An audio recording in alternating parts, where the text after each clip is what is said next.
Hey guys, it's Raul again, and today I'll be sharing with you some of the classic literature that I want to read in 2021. So in one of my last videos for books that I wanted to read in 2021, which I will link somewhere on the screen if you guys have not watched that already, I mentioned one of the books that I wanted to read for this year was Middlemarch by George Eliot, and how I wanted to kind of, leave it by my nightstand and kind of chip away through it throughout the year. And see kind of how that went. And I started reading that last week, I believe it was, and I am absolutely loving it. I'm only about 60 pages or so, but I'm really enjoying it so far. I didn't realize that I was going to be able to get into the story as quickly as I did, and be able to kind of enjoy the writing and enjoy the characters so far.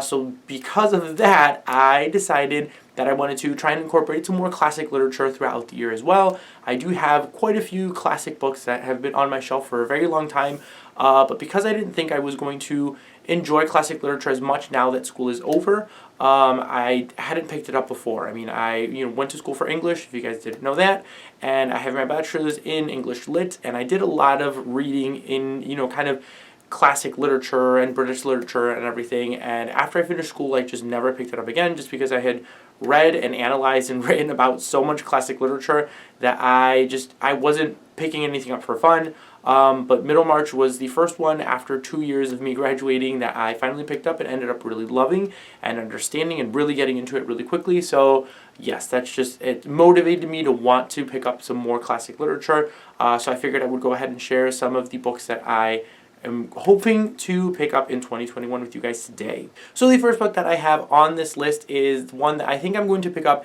as soon as I'm done with Middlemarch, and that is Jane Eyre by Charlotte Bronte. This, I feel like, is very well known, very well loved. A lot of people know the story of Jane Eyre. I believe our main character goes to live with a man, Mr. Rochester, and he has a secret hiding up in the attic. A lot of people know what the secret is. I feel like I've been spoiled for this secret, but I'm not going to mention it here just in case you want to read it and aren't spoiled for the ending of it. But this is one that I'm really interested in reading, just because I'm somewhat familiar with the story, and I have another book on my shelf that is a YA retelling of Jane Eyre, and I haven't read that other book because I haven't read Jane Eyre. And I really want to kind of read the original source material before I get to that book, so that I can kind of compare the two. I feel like if I've read the classic literature that's based off of the retelling, I'll end up absolutely loving it more. I kind of happened with Pride and Prejudice. I read Pride and Prejudice a couple of times throughout school, and then I picked up Pride by A.B. Zuboy and absolutely ended up loving it. If you guys have not checked out Pride by A.B. Zuboy, I highly recommend it. I have done a full spoiler-free review. I will link it somewhere on the screen if you guys want to watch that. But yes, I feel like this is one that I need to read before I pick up that other YA retelling that's based off of Jane Eyre. And yes, I definitely have to pick this up because I feel like I'm going to really enjoy it. A lot of the books that I have on this list are more kind of like Gothic-inspired classic literature, which is completely fine with me. And the next book I have on this list is The Monk by Matthew Gregory Lewis. This is another Gothic book classic that follows our main character, who does a deal with the devil, I believe. And because of this, he becomes possessed, and he begins to commit these gruesome murders.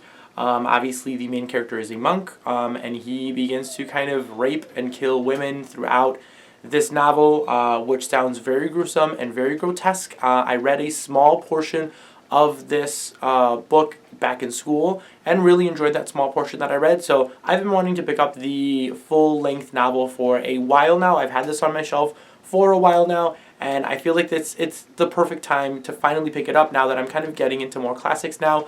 I don't know if I'm going to read this anytime now in the winter or if I'm just going to save it for Halloween time. I probably will save it for Halloween time. But yes, one that I am really excited and very curious to check out again, because I feel like this is a very disturbing novel. And I also have The Romance of the Forest by Anne Radcliffe, another classic Gothic literature that follows this girl who goes to this castle, and a lot of creepy, scary things happen throughout her time there. I believe this is the one where she is being kind of stalked by someone in the castle, if I'm remembering correctly. I know this is another one that I read a small excerpt in school while I was there, and I think this is the one that she's being chased. Don't quote me on that or not, but this is another one that I've had my eye on for a while, just again because I I read a small portion of it, really enjoyed what I had read, so another one that I've been wanting to pick up the full version of, and hopefully we'll do that soon. And then the last of the kind of classic Gothic literature is Frankenstein by Mary Shelley.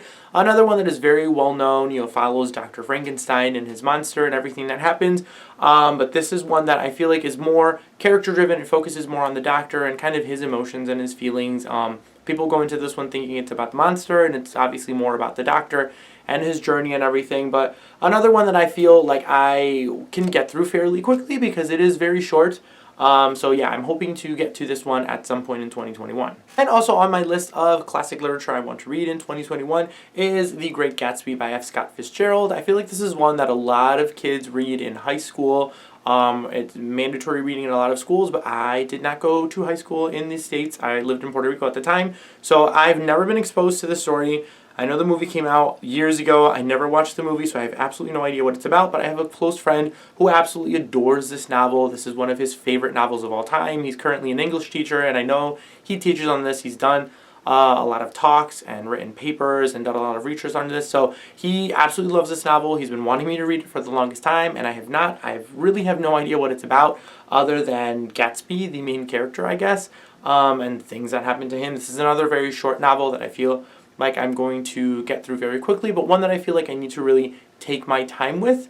So yeah, I'm going into this one fairly blindly because, again, I don't really know what it's about, and I kind of want to keep this one that way for some reason and kind of be surprised by the journey. And then these next couple of books, I don't know if they're considered classics or not. I think they are, but I'm throwing these in here anyways. And I have a couple of books by Agatha Christie. The first one is The ABCs of Murder, and then I also have By the Pricking of My Thumbs. I've never read anything by Agatha Christie before, but she is kind of one of those classic kind of mystery writers that a lot of people talk about. She's very well loved and very well known, and I have been wanting to read something by Agatha Christie before.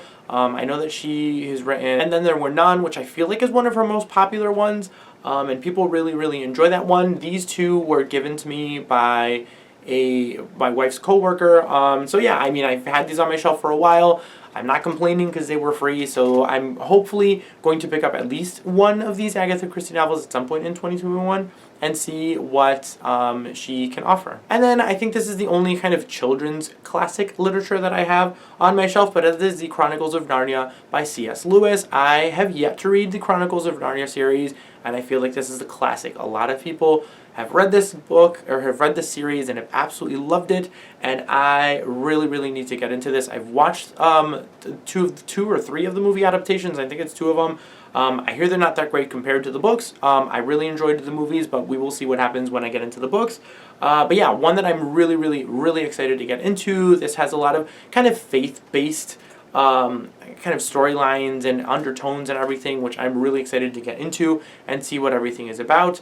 I've read one other book by C.S. Lewis, which was the Screwtape Letters, which I really enjoyed, and I've read that one a couple of times, so I really want to get into the Chronicles of Narnia, which is kind of, or what allowed him to become kind of a household name, so really excited to get into the series as well. So yeah, guys, that is it for some of the classic books that I want to read in 2021. Comment down below and let me know what your favorites are. If you guys have read any of the ones on my list, please let me know your thoughts on them. And before you go, don't forget to like this video and subscribe if you haven't already. I post videos every Tuesday and Friday. Thank you guys all again for watching, and I will see you all next time.